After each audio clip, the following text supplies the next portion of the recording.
Yeah. All right, and we are live. Welcome to the Entrepreneurial channel. Today we've got CheckMate Flips this way. This guy right here.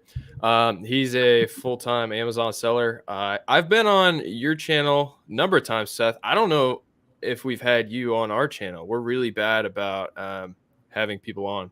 Actually, you might be our first guest. Congratulations. Welcome to the Entrepreneurial channel, Let's CheckMate go. Flips. It's an honor. Yeah. Anyway, we're both full-time Amazon sellers. I have been full-time for almost 2 years now, which is kind of crazy. And I think, how long have you been, Seth? Full-time Amazon or full-time reseller? Let's say, yeah. Can you answer both? Yeah. So full-time eBay was technically March 2020. Good time to Whoa. Okay. jump ship and make it work. But yeah, so March 2020 full-time eBay. Was doing eBay. Was kind of just like, I'm done with my internship for God knows how long. I'm gonna just do this full-time. And then full-time mostly Amazon was beginning of 2021. Yeah. Okay. So yeah, a little less than you for the Amazon year and a half or so. Awesome. Really cool.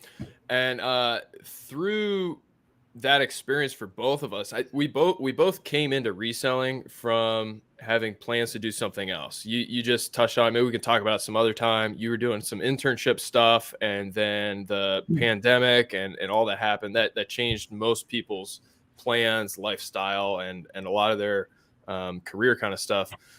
And so then you kind of came into reselling as something to do instead of your original plans. Same for us. We had some other business plans that were related to the travel industry, and that got shut down. And so we pulled our side hustle, really something we were already doing a little bit, into a full-time thing.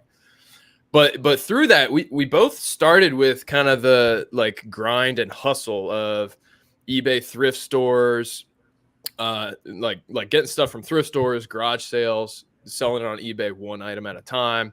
Then we both did book selling for a while, which really is a grind. Scanning.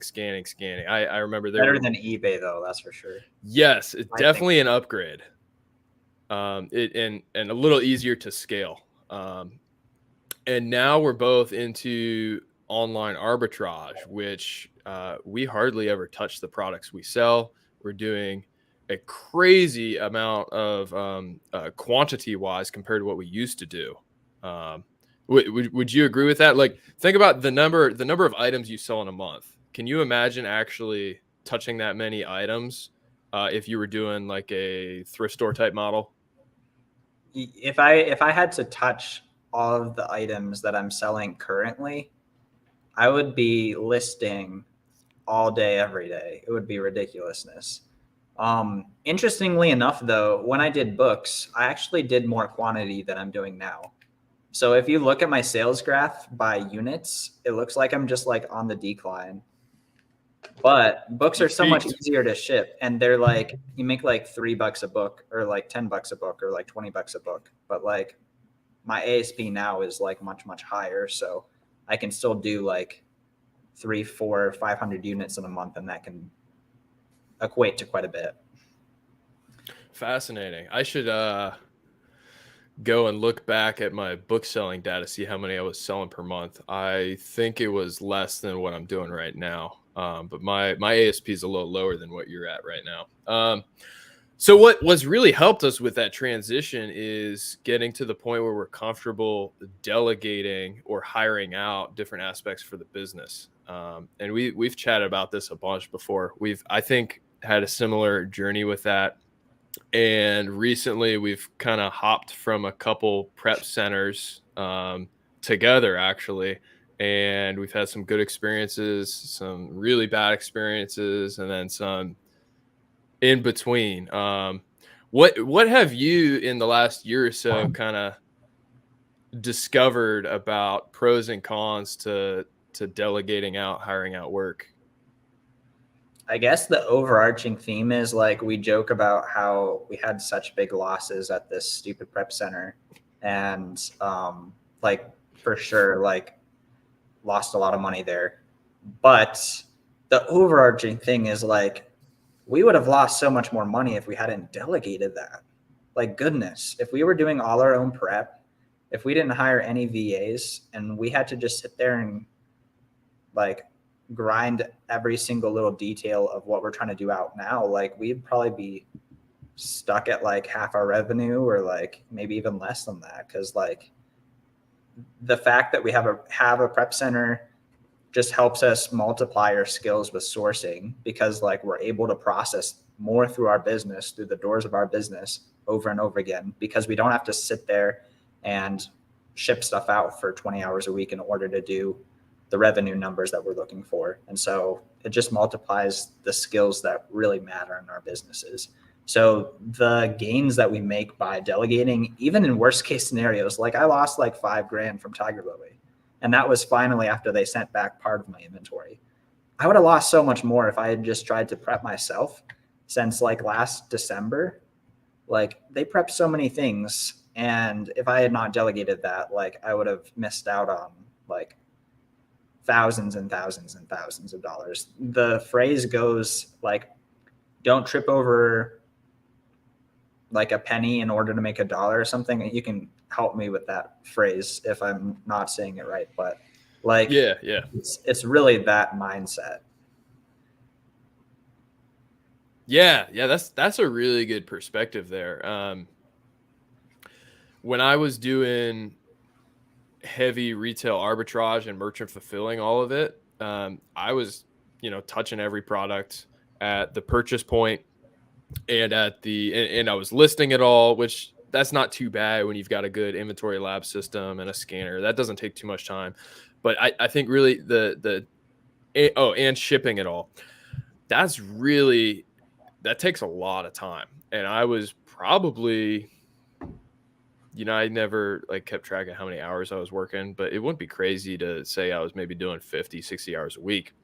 And a lot of that was like driving in circles around town from Walmart to Walmart to Walmart.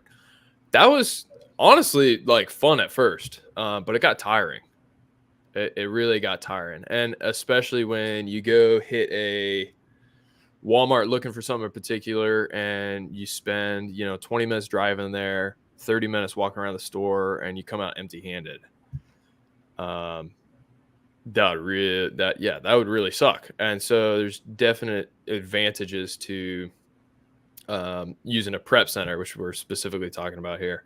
I think she's still got some of my stuff. She says she's finding it.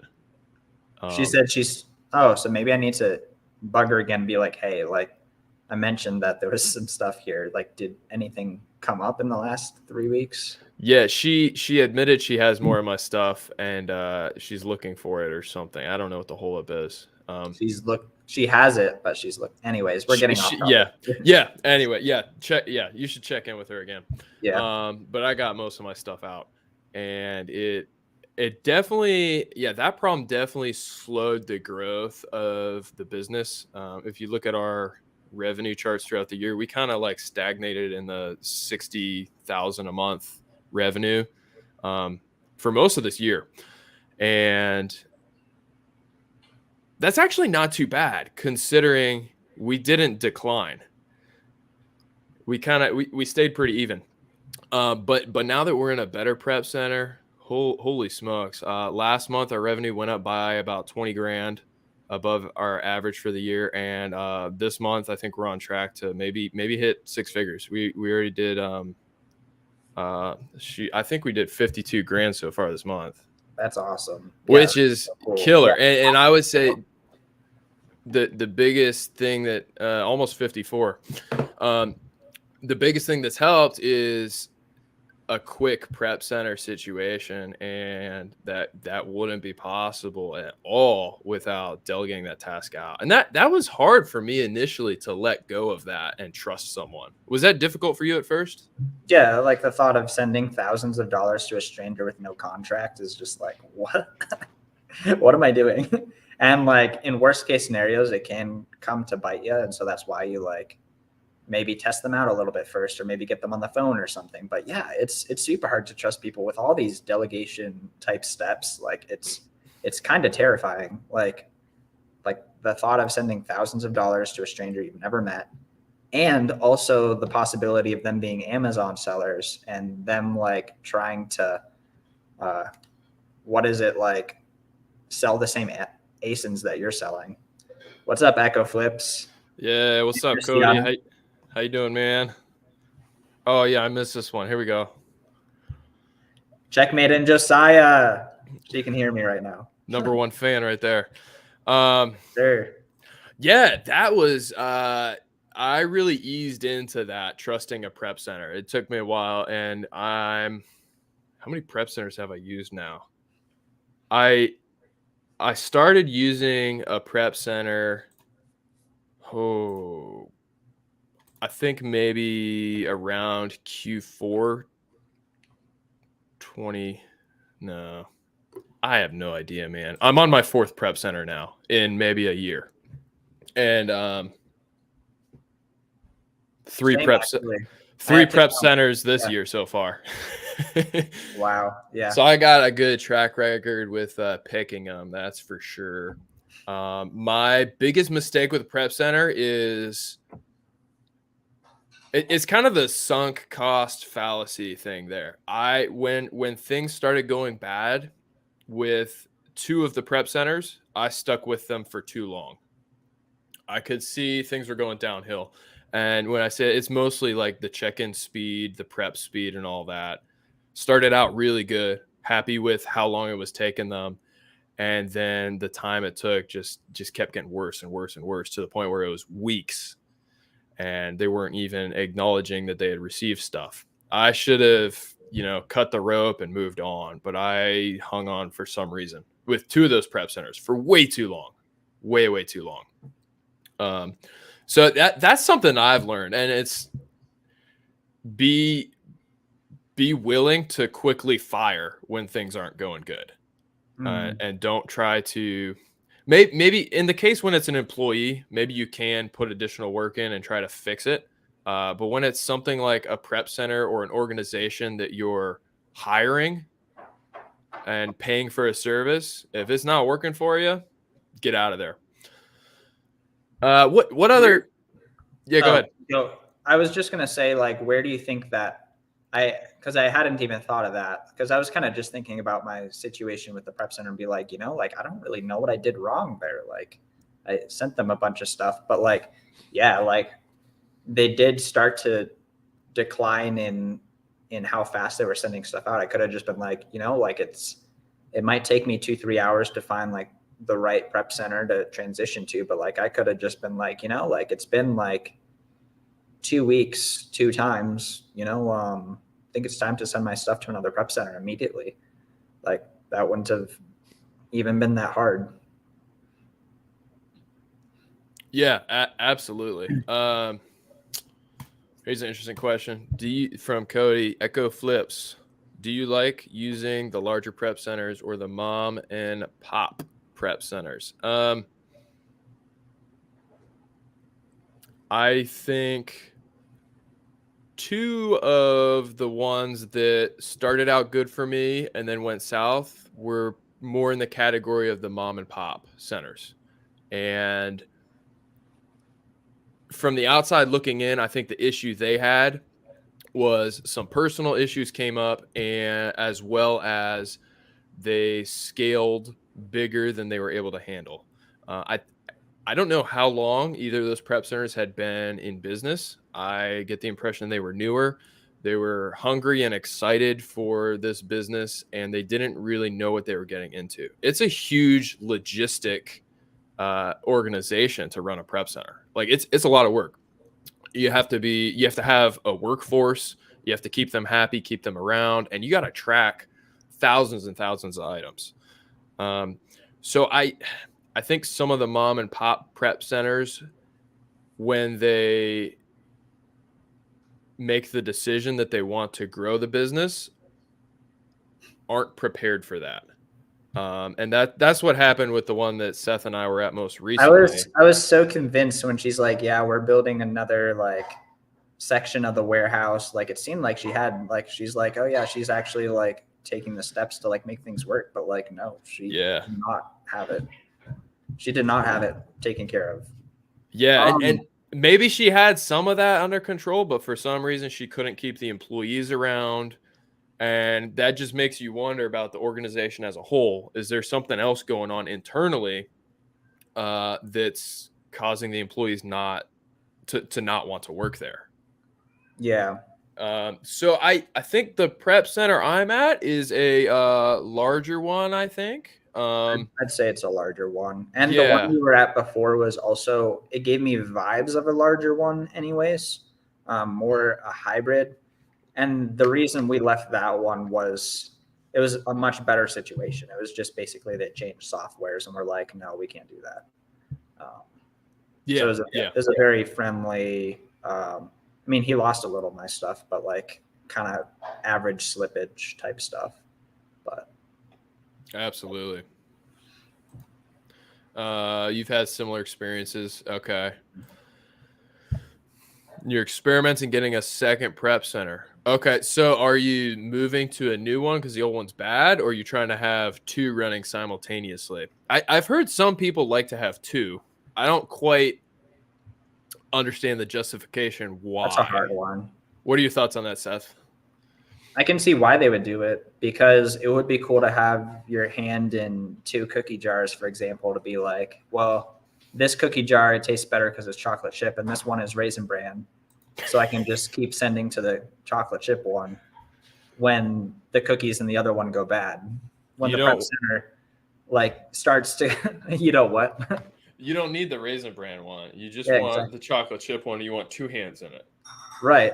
But the thing is like, what if the chocolate chip, like you get past the first layer and then there's raisin bran and then you're stuck with Ah, you have no cookies. that's a really good point. Yeah, then you have a backup situation. That's what you're Right. saying. Yeah. But the other side of it is like if you're sending like 200 units or 100 units to each prep center, like especially if you're not a big operation, you're going to get to the back of the line very quickly. And they really care about how much you send. Like for me, for example, I do a lot of one-offs or 2, 3, 4 items. Like I'm already not in a great position to be first in line. I need to send all my stuff to the same prep center. So that's the right choice for me. Yeah, that's a really good perspective. It does seem like it would make sense for the prep center to prioritize their bigger clients. They're doing bigger quantities. They're making more money from it. And I think we saw that you and I, Seth, with that previous prep center that went south.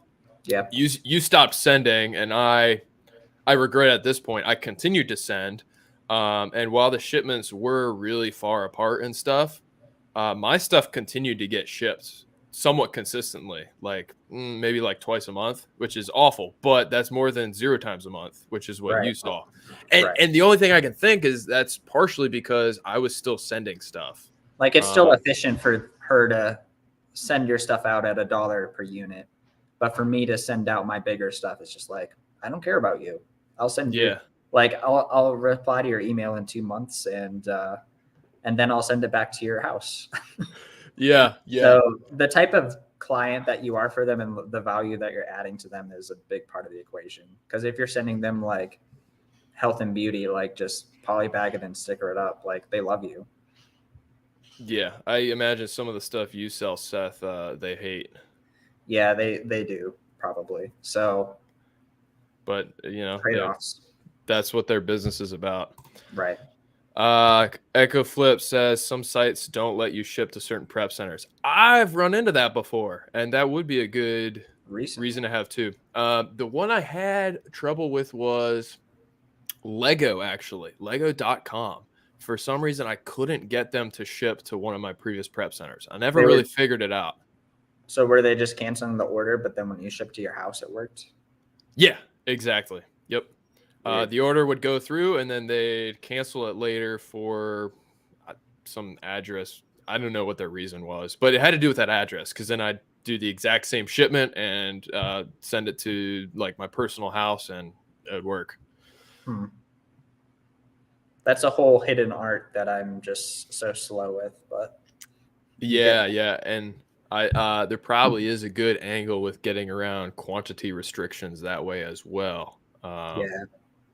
Yeah. Yeah, backup's nice. Okay.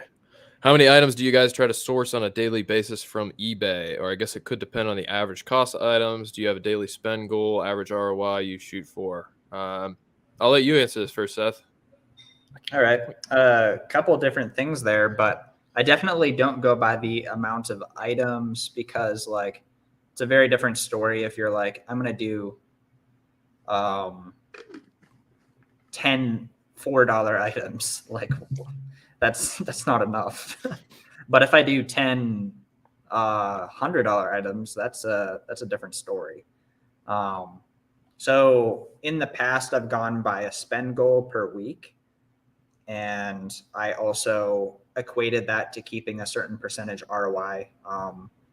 The average ROI I was looking for, like overall, was like 60%. So I'd say, like, I want to hit my potential profit goal of 3,000 sent in per week or something, for hypothetical example. I did that more so when I had lots of access to capital because I was scaling on credit, and with loans as well. Now I basically try to spend my money like within several days of the payout coming to me after I've paid myself. So that could be like, I need to stretch $500 for the next like day or two, or I need to find some good stuff with several $1,000s. It kind of just depends. What are your thoughts, Josiah? Yeah, one thing you just touched on is it does your perspective in answering this question changes a little bit when you move from heavily leveraging credit or something like that to a cash-based business, because there are a little bit more constraints on when you're getting the money. You're confined to when the payouts come. For me, I think very, very similar to you. I have a monthly spend goal, mostly because I've found, there's some weeks where I want to just go fishing and I don't want to be worried about a weekly spend goal. So it averages out over the course of the month. Or sometimes I have fewer payouts in a certain week, but I can catch up the next week. And it's all based off of the potential profit goal. So, and I have a spreadsheet. Find me on Instagram, bacon bagel _ AK, and I can share my spreadsheet template that I use. And top line, I write down each month how much my profit goal is. And then based off of my average ROI that I usually hit, determine then how much I need to sell or how much I need to spend. So say my profit goal for this month is 10 grand and I average 50% ROI. That means I need to spend about 20 grand. And then I have just like some little calculations in there in this spreadsheet. And so today is September 16th. So I put it's the 16th day of the month and it'll calculate for me. You roughly should have spent, I don't know, maybe someone can do the math there for me, probably around 11 or 12 grand so far for the month and be around 5 or so grand potential profit. And that helps me keep on track. And I don't worry too much about the daily because I don't like to work every day. And sometimes you find good stuff on Monday, but then Tuesday and Wednesday, you're not going to find anything good. So it averages out. But definitely, I don't see too many circumstances where having a item quantity goal is better. That's like I feel like that's more discussed in the eBay community where you're like, all right, I need to list my 10 items a day in order to keep my eBay algorithm happy.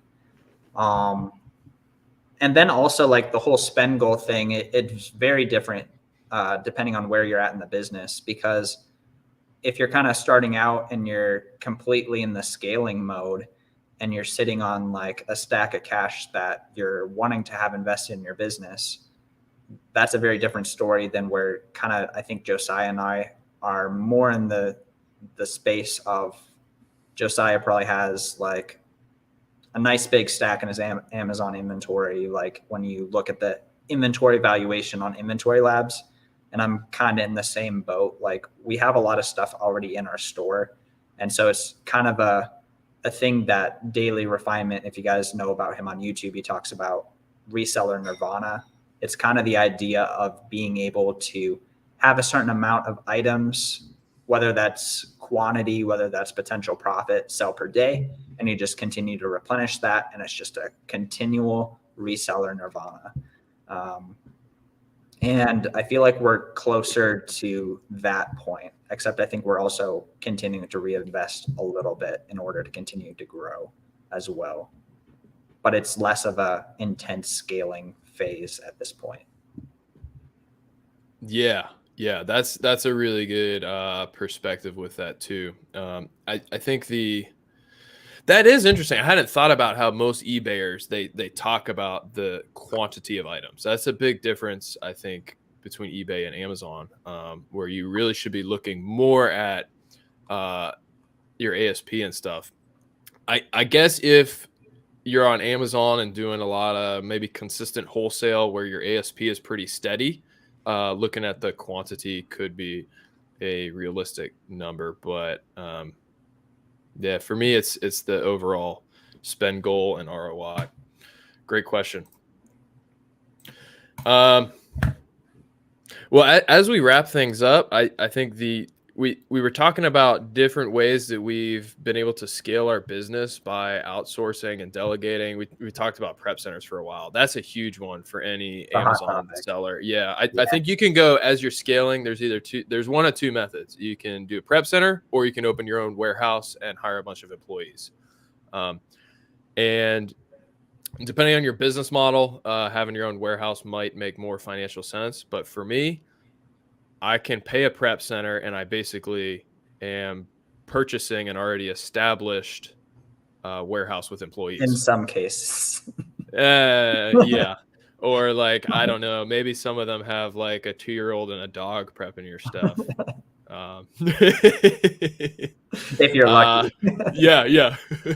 But I think we'll wrap it up there. Maybe next time we'll get into our experience with virtual assistants and how that's, I think in general we've had really good experiences with that, both of us, and that's had huge benefit to us. But I had a virtual assistant maybe a year or two ago helping me with some book stuff, and she was great. I was the problem in not giving her proper direction and tasking her and training her. And so ended up letting her go because I realized this is kind of a waste because of me. And so there's a lot I have learned from that personally, and I'd love to touch on that next time we hang out. But thanks Seth for joining. You're welcome. You haven't liked the video, subscribe. Go check out CheckMate Flip's channel. He posts a ton of really good Amazon seller content and some great shorts and reels. Find him on Instagram. I'll put the links down in the description, and we'll see you all next time. And if you also haven't subscribed to this channel, super underrated. He has so much content. He did the 0 to 1K challenge. I definitely watched that with a bowl of popcorn in my hand. So definitely check that out. Definitely give this channel a subscribe. And I think we're going to be doing a lot more of this in the coming days. So thank you for having me on. Absolutely. Thanks, Seth. See ya.